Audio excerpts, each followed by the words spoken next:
Typhoon Nanmadol reaching southern Japan as Tropical Storm Fiona takes aim at Puerto Rico.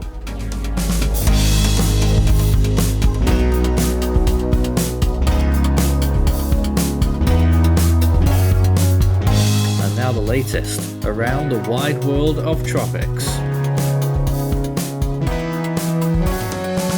Tropical Weather Bulletin for September 18th. A major situation is ongoing in two areas right now, with Nanmadol still a powerful Category 3 and Fiona looks like it's going to become a hurricane as it reaches Puerto Rico in the next 24 hours. We are code red. There have been 60 storms this year so far. Day 110 of Atlantic hurricane season, and Tropical Storm Fiona is getting closer to Puerto Rico. It is currently very close to St. Croix, which is only just a few miles away from where the centre is right now, and it is gradually intensifying. In the Eastern Pacific, Tropical Storm Madeline has formed a little bit out to sea and is expected to remain out there, and an area of interest, a 20% chance behind it as the Eastern Pacific throws up a few more storms. In the Western Pacific, Nanmadol of course is really looking over the southern part of Japan right now, and a 30% chance of another system forming near the Northern Mariana Islands that might end up towards the eastern part of Japan. In the Indian Ocean, no areas of interest at this time, although there is a small little system down in the southern Indian Ocean that might be of some casual interest in the next few days. Let's check tonight's satellite imagery, and this is what the Atlantic looks like right now. Fiona occupying quite a large part of the screen there. Its influence is quite large. It's got pretty decent outflow and it's looking pretty good, certainly on an intensifying trend, although a little bit slow. The Eastern Pacific showing off the storms Madeline and what we had Lester, which just about made landfall in Mexico and has completely degenerated extremely quickly, almost record time. And behind that, another area of interest that will eventually become our next possible tropical cyclone. Here's some proper close-up imagery, mesoscale rapid scan of Fiona, and you can see there that the eastern side is quite clearly more pronounced than the western side when we get down to the nitty-gritty, although radar from earlier today showed that the western side still had quite a bit of a punch to it as well, so certainly nothing to underestimate. Although right now the cloud tops appear to be diminishing quite a bit on the western side, they can blow up again pretty quickly too. The eastern side still very much the strongest in Fiona. So certainly a chance to intensify further with that one with good conditions. And this is Nanmadol, and you can see how close it's getting now to the southernmost islands of Kagoshima Prefecture and Kyushu itself. Category 3 still at this point, maybe a tad weaker than we were expecting by now, thanks to a collapse of the eyewall, it would appear, and constant eyewall replacement cycles now ongoing, but still a severe threat with very strong winds of over 115 miles per hour, pushing 200 kilometers per hour, a storm surge and extremely heavy rainfall, which could lead to very high rain amounts of over 500 millimeters over large parts of Kyushu. You can see it there in the last 24 hours. It looked extremely good yesterday, reaching that Category 5 peak, and really good presentation. Indian Ocean, you can see here on the wide shot, there is that little system down there, which does look interesting. And in the North Indian Ocean, Bay of Bengal, a lot of thunderstorms blowing up there as well, but mainly over sea areas. Southern Hemisphere around Australia and the South Pacific looking ordinary here right now, fairly quiet. A frontal system moving off the coast of Queensland, and Australia looks fairly calm. New Zealand probably getting a little bit of a storm just off the bottom of our screen. So sea surface temperatures underneath Madeline right now, we have around 28 degrees Celsius waters, although there's quite a bit of upwelling there from previous storms. Gulf of California though, that's looking a prime spot for any storms that might develop there. Underneath Fiona, temperatures are 28 pushing 30 degrees Celsius and will remain very warm as it moves into the West Atlantic. Certainly very good temperatures and conditions there for potential development, and still suggestions that it could become a major hurricane further down the line. North Indian Ocean looking good, South Indian as well starting to expand a little bit now as the season is on the way. The Western Pacific, you can quite clearly see a cold pocket there from previous typhoons, and of course the storm that we're currently tracking, Nanmadol, there over around 28 degrees Celsius waters, and that will continue all the way until it reaches Kyushu and all the way through Japan. Temperatures still remaining at the 26 degree magic number or higher all the way through until it exits the east coast north of Tokyo.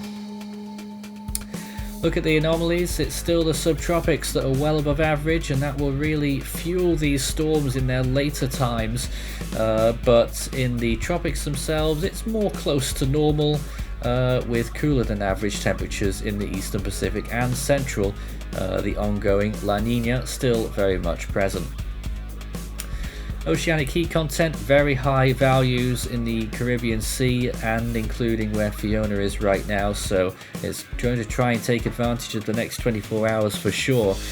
Very good conditions. Western Pacific also looking good. Eastern Pacific has one or two little spots generally hugging the coast of Mexico, so hopefully there shouldn't be any rapid intensifications near the coast there. Computer models, let's take a look at Fiona then, becoming a hurricane as it moves through Puerto Rico. Sort of feels like Irene actually when you look at that, and then stalling a little bit and then moving northwards as a very powerful hurricane, category 3, maybe category 4 there. And for Bermudan interests, you might just about be able to see the island, and it looks like Fiona gets pretty close to Bermuda, but also the effects to eastern Hispaniola, Dominican Republic, and the Turks and Caicos Islands is absolutely there as well. Eastern Pacific, watch Madeline there. The tropical storm force winds just about staying offshore. I don't think any warnings will be required, and the next system that forms behind it, GFS wants that to become a tropical storm as well, and then just off the coast of Mexico, small system, and this is within the 5-day period. 20% chance, those chances may rise quite a bit between now and the next update, so keep yourself tuned in. Madeline going off there without much incident. And looking at the Western Pacific, Nanmadol there, throwing itself into Kyushu and then along the rest of Japan. Still typhoon conditions even by the time it gets to Kyoto, possibly, with that next system forming behind it and maybe a third system before the end of day 5 after the big typhoon roars through. Look how large that tropical storm wind field is, so certainly a massive threat in terms of winds, rain and surge, and then those two smaller systems afterwards. Check rainfall amounts for Fiona's path right now, looking at eastern Puerto Rico, a real concern area there, San Juan included, and for parts of the US Virgin Islands, St. Croix there at over 15 inches, possibly 15 inches spreading into Puerto Rico as well. Don't forget this is the GFS model and it might underestimate. 18 inches there for one of the islands, I think that's Vieques, and also 11 inches in the southern part of Puerto Rico and around 10 in San Juan. So that is quite substantial numbers and real threats for flooding and mudslides even further west as well. Looks like you'll be getting minimums of 4 inches across Puerto Rico, that's 100 millimeters, and in some areas triple that or maybe even quadruple. And looking at the Western Pacific situation in terms of how much rain we're expecting, another big wet storm here in Nanmadol for the Japanese islands. And when you look at Kyushu there, we're looking at very high amounts of rain, possibly reaching 20 inches, that's 500 millimeters. And for parts of Shikoku, quite a lot of red there as well. Western Honshu and the rest of Kyushu, that's over 10 inches, 250 millimeters. Could be a big washout for that area. Well, it will be here, quite clear to see. Whether it causes particularly disastrous impacts or not remains to be seen, but the potential is definitely there with this one. Even for the coast of Korea, quite a bit of rain there, not a huge amount, but something to watch out for.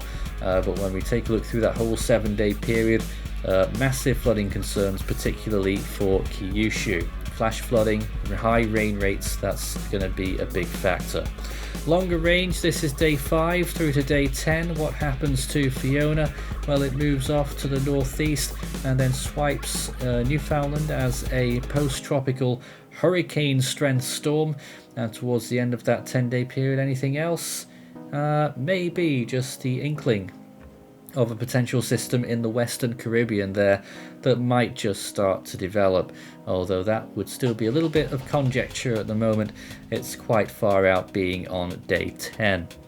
Eastern Pacific, what happens to, well, Madeline is still visible there and actually might make a comeback with that second system breezing through and moving off towards the northwest and stalling, actually becoming a hurricane as it does so and strengthening, and by the end of that 10-day period it's making a run for the Baja California Peninsula, possibly as a Category 2 storm. So that is something else to watch out for there in the Eastern Pacific, a season that isn't quite giving up yet and has already seen a decent amount of activity, certainly compared to expectations.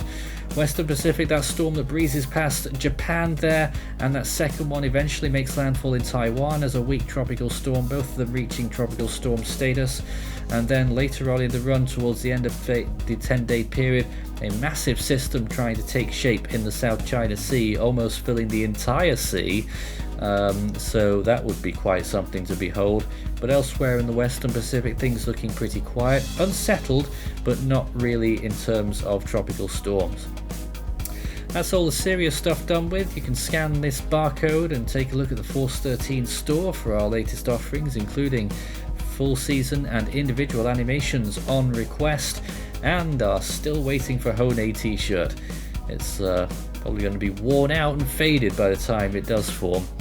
And in the silly range, what happens to that Eastern Pacific storm? Well, it clips Baja California and makes landfall in Mexico as a hurricane. Then look at the Atlantic, the Caribbean Sea, Cuba getting a significant hurricane, of Florida Keys and possibly Western Florida there in the long range.